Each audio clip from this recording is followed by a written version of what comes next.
Hello and welcome to Algebra 2. Today is the start of Chapter 11 and Chapter 11 is called Sequences and Series. And today we are going to be discussing 11.1, which is an introduction to sequences and series. So starting off with some new terminology. First of all, we have term.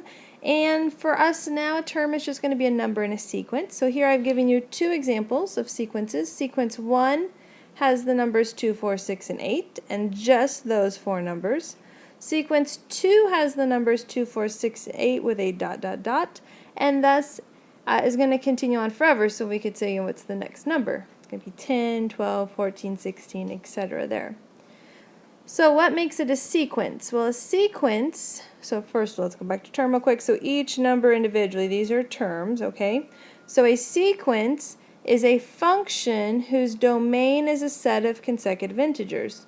So the domain 1, 2, 3, 4. So this, what it refers to is almost the term number. So the term 1 was 2. Term 2 was 4. Term 3 is 6. Term 4 is 8.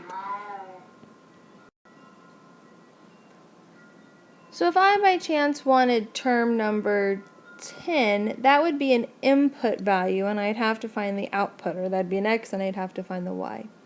So the difference here in our two sequences that I've shown you is that you can have a finite sequence, which is a sequence with a last term. So sequence 1 up here is a finite sequence because it has a last term. An infinite sequence continues without stopping, thus noted by the ellipse there. So there's several ways to signify a series, and here we have two of them, a sub n and f of n, and keeping in mind that n equals the term number.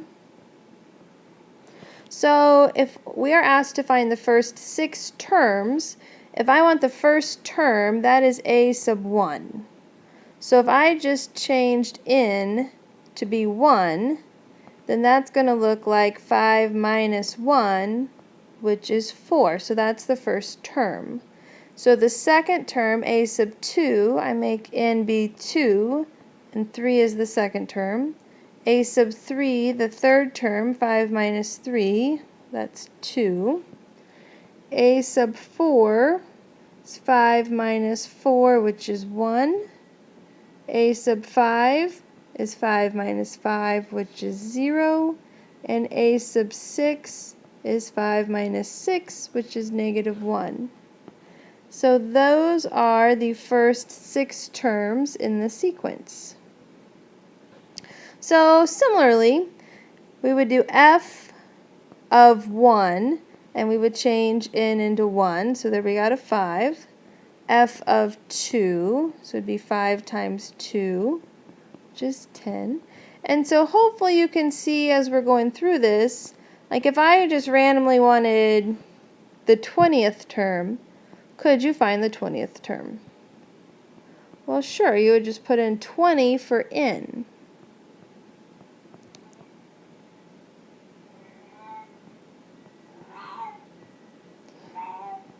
And the 6th term there we have is 30. So there are two sequences where you have the first 6 terms of each. So the next thing we want to look at is describing a pattern, writing the next term, and then writing a rule for the nth term. So one thing to keep in mind is that, I know you do this in geometry, I think, for some assignments, is, what do you have to multiply or whatever to get to the next term? Well, hopefully you can kind of see that these are times a fifth. Well, if I know that, I could find the next term and the next term and the next term. That would be fine. But how does that help me write a rule, keeping in mind that for my rule, a sub n equals, well, a sub 1 has to be 2/5, and a sub 2 has to be 2/25, right? Because that's what my terms are. My rule has to fit this pattern here. So how do we make that work? So I think instead of just saying, hey, it's times a fifth to get to the next one, I like to look and say, well, how else can we write all these so that they're similar? So for instance, noticing they all have a 2 on top. This is 2 over 5 to the first. This is 2 over 5 squared. This is 2 over 5 cubed. This is 2 over 5 to the fourth. There's my pattern. Describe the pattern. There we go. So the next one, a sub 5, right? And notice first term has a 1 there, second term has a 2 there, third term has a 3 there, because you have to be able to put in that in value. So fifth term is going to be 2 over 5 to the fifth, which is going to be 2 over 3125. And my rule to find any of them is going to be 2 over 5 to the nth. Now, some of them are much easier to find this than others. So the next one you might go, okay, well, I'm adding 2, adding 2, adding 2. Got it. That's going to give me the next term. But how do I get a sub 1 to equal 3? How do I get a sub 2 to equal 5? How can I put in a 1 and get 3? How can I put in a 2 and get 5? Okay. Well, let's kind of look here. If you doubled 1 and added 1, would you get 3? If you doubled 2 and added 1, would you get 5? So this is term 1, term 2, term 3. If I doubled 3 and added 1, would I get to 7?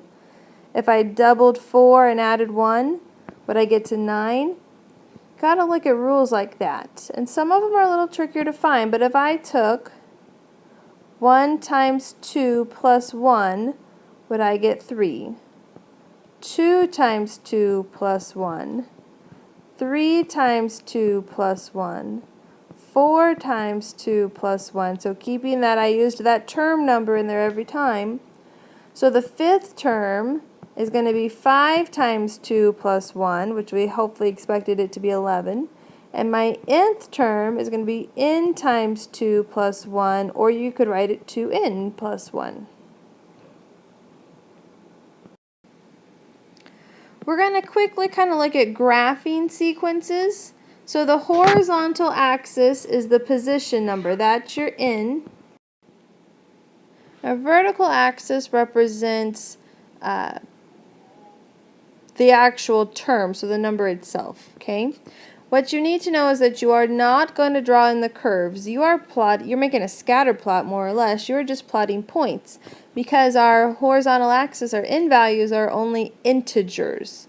So term 1 has some number, term 2 has some number, term 3 has some number, but you're not going to have a term 1.5 or a term 3.5. So you can't connect it because otherwise all of those points would be on your graph.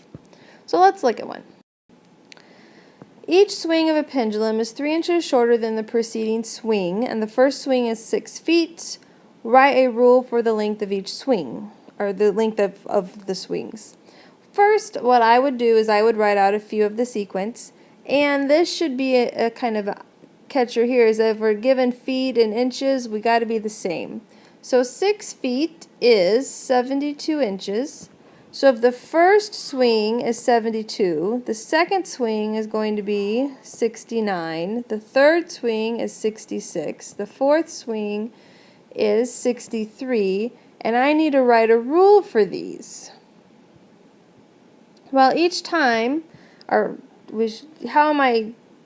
taking off 3, let's see here, 75 minus 3n, let's see if that would work.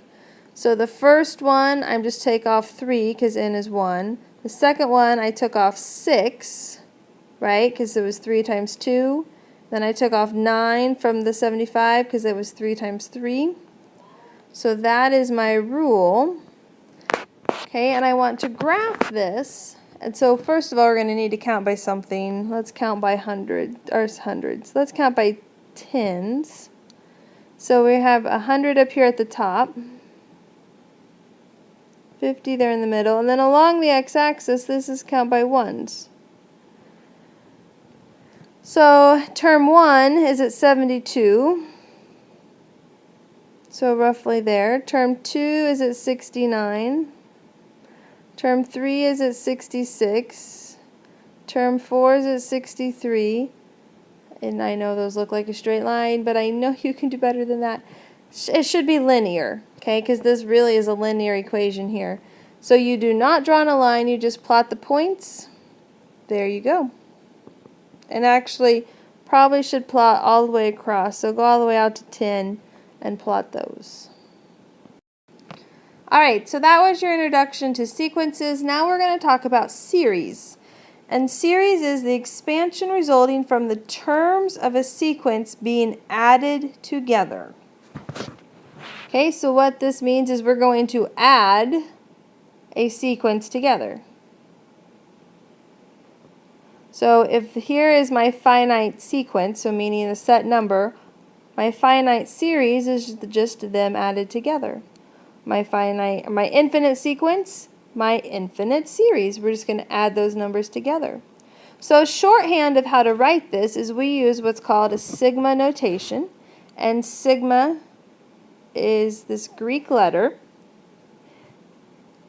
And the index of summation, which is going to be I mostly, but you can use any letter at all. You have a lower summation, which goes below the sigma, and you have an upper summation, which or an upper limit, sorry, which goes above the sigma. So, for instance, for this sequence, we have 5 terms, so we're going to use I equals, we're going to start with term 1, and we're going to add them up all the way to term 5. And then what's my rule? My rule here, if everyone is times 3, it would be 3I. So I is really meaning the term number here. So, because 3 times 1 would be 3, 3 times 2 is 6, 3 times 3 is 9, etc. That's my summation notation for that sequence, which would really be for that series, because that would be us adding them together. So we're going to write these in sigma notation. Okay. So we start with a sigma, and let's just, well, it's up to you whether you stick with I or we can go to N.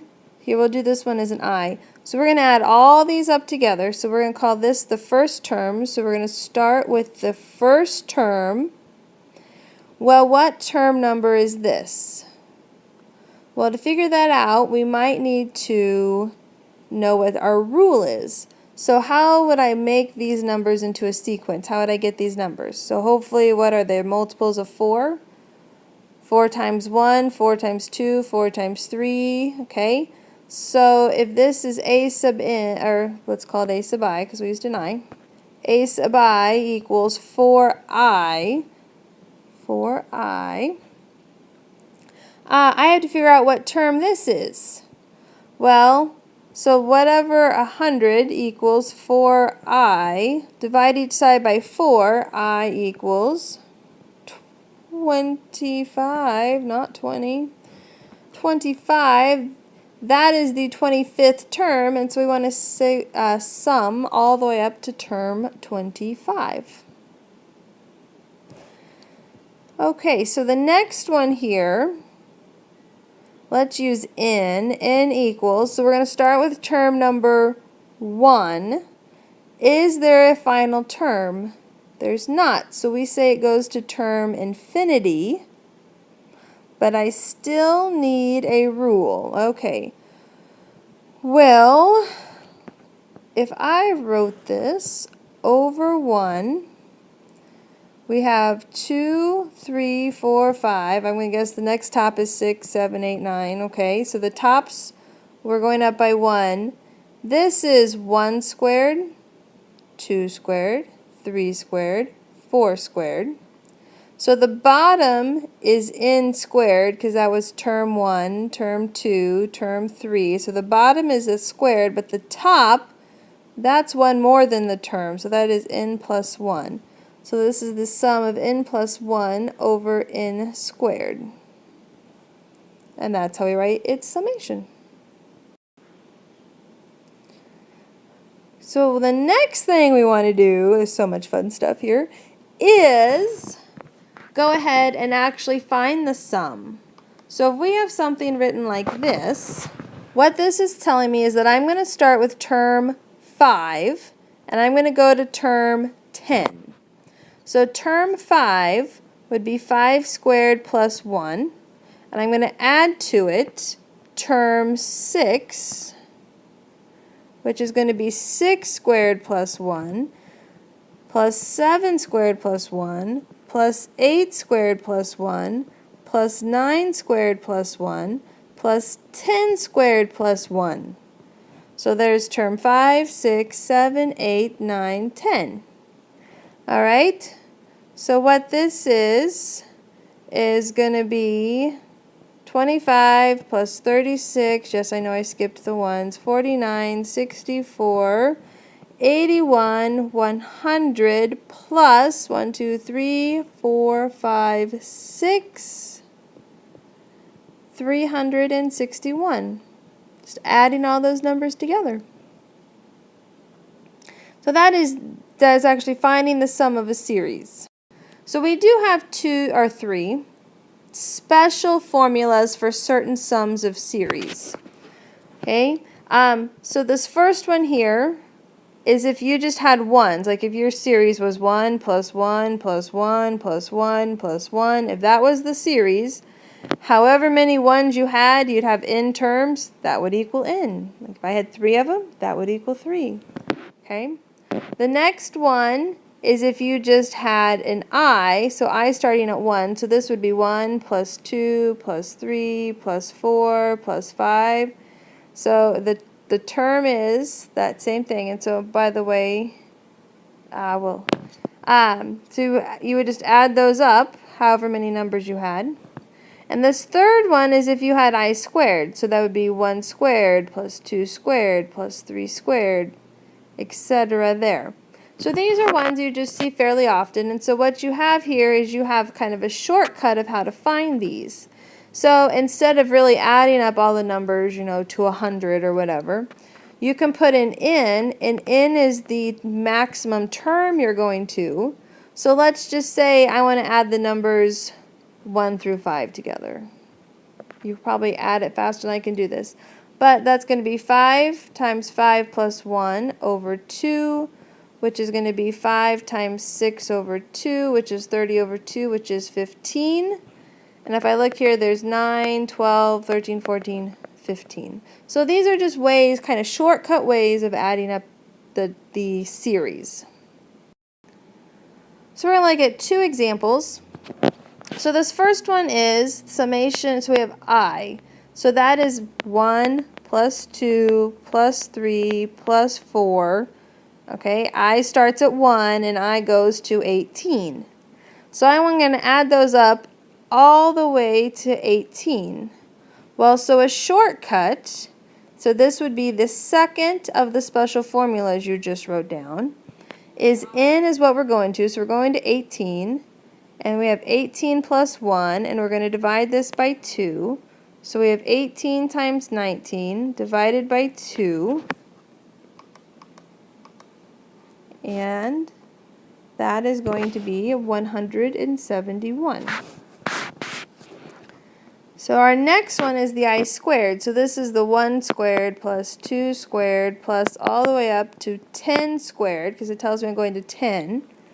So this is the third one, and it is n, which is going to be 10, times 10 plus 1, times 10, times 2,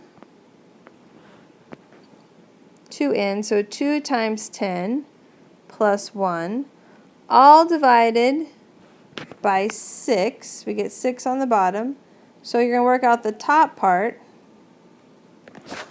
and you're going to get 10 times 11 times 21 over 6.